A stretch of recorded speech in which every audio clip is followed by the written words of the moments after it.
Voilà, mesdames, messieurs, je suis particulièrement heureux d'être là aujourd'hui pour participer à l'ouverture de ce colloque des collectivités durables en compagnie de ma charmante collègue et amie vice-présidente du Conseil régional d'Alsace, Monique Jung, qui aura l'occasion aussi de s'adresser à vous, et du représentant du sénateur-maire de Strasbourg, M. Hofsès, donc Roland Ries empêché, mais qui sera très bien représenté et aussi qui vous fera transmettre son message. Si je suis le premier à parler, c'est que j'ai un impératif horaire d'être à 10h30 dans une des entreprises partenaires ici, où M. Haguer en personne m'attend pour recevoir la quasi-totalité des consuls généraux qui sont en poste à Strasbourg, et ils sont nombreux, pour une visite d'entreprise. Donc voilà la raison pour laquelle je partirai tout à l'heure assez rapidement, mais j'ai quand même quelques éléments à vous transmettre. Alors, j'ai rarement, je m'appuie sur un document, mais aujourd'hui, je vais être obligé de le faire parce qu'il y a des choses techniques et ayant affaire à de véritables techniciens, je me dois d'être précis, mais aussi concis. Donc, après avoir vraiment chaleureusement et hors lecture souhaité la bienvenue à ce colloque, je voudrais donc rappeler que, à travers le Grenelle de l'environnement, notre pays s'est tourné vers ce qu'on appelle le développement durable. Pas forcément par goût ou d'être tendance au début, ça l'est devenu par la suite, mais par nécessité de préserver nos ressources pour ne pas hypothéquer notre avenir et celui des générations futures. Donc ce Grenelle a favorisé l'élaboration des grandes orientations, des grandes lignes qu'il convient aujourd'hui de décliner de manière concrète, et c'est ce que vous allez faire, en un mot, passer du concept au fait. Et donc, dans ce cadre, les collectivités locales ont un rôle essentiel à jouer, un rôle qui n'est pas simple, mais qui s'impose à ces mêmes collectivités. C'est un changement profond dans l'élaboration de leur politique publique et dans leur organisation. Alors, ils doivent agir dans un rôle d'exemplarité.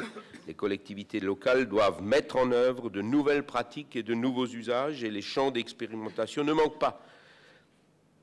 Les achats responsables, où les critères de choix ne peuvent plus être exclusivement financiers, mais doivent incorporer des clauses environnementales. Ou alors le souci du produit éco-conçu, qui doit être favorisé.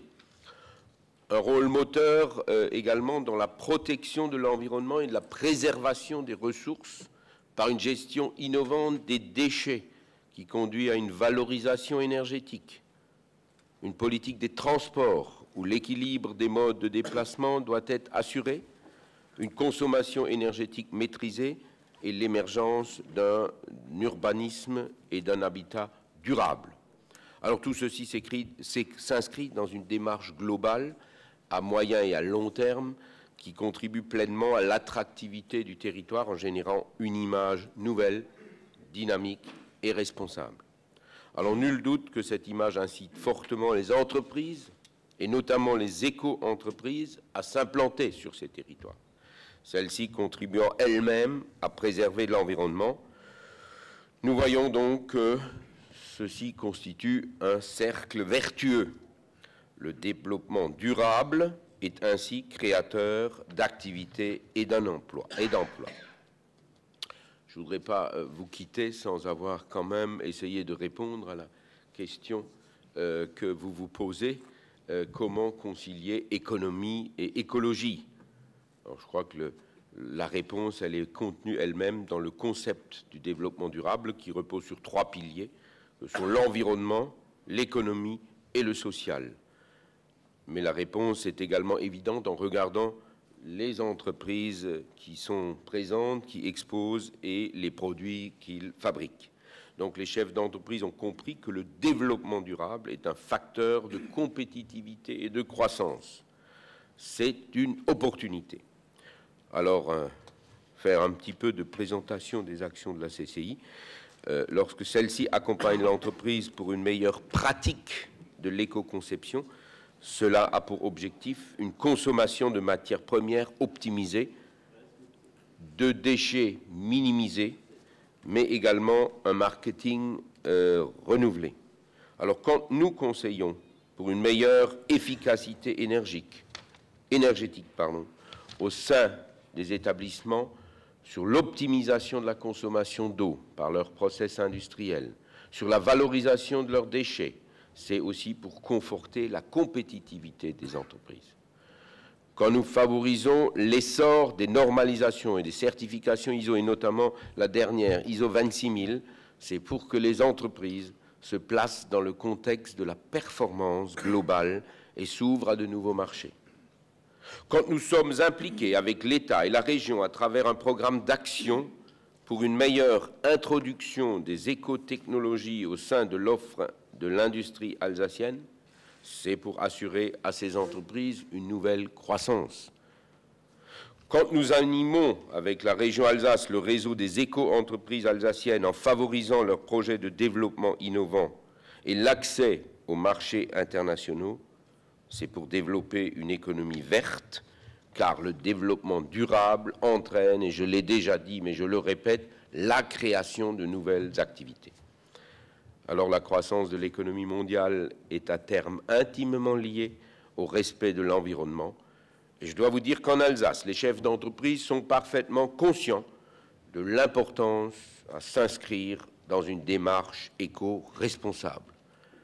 Fréquentation de ceux-ci dans nos différentes manifestations, clubs, ateliers thématiques et votre présence nombreuse aujourd'hui le confirme. Alors, mesdames, messieurs, en espérant ne pas avoir été trop long, je vous souhaite donc une excellente journée, plein succès aux organisateurs de cette manifestation que je félicite encore une fois pour cette initiative et je remercie également les collectivités locales d'être présents et de soutenir ce genre d'action parce que c'est ensemble que nous réussirons ce difficile challenge que nous nous sommes fixés de faire en sorte que l'écologie amène à de l'économie. Merci et bonne journée. Merci au président de la Chambre de commerce et d'industrie d'Alsace, M. Jean-Louis Hurlet. Pour la réussite d'une journée d'échange, il nous faut une collectivité partenaire légitime et crédible sur la thématique du jour. Une ville ayant à son actif quelques réalisations, actions et projets. Mesdames et messieurs, il représente Roland Ries, le sénateur maire de Strasbourg, membre du cabinet, M. Marc Hofsès.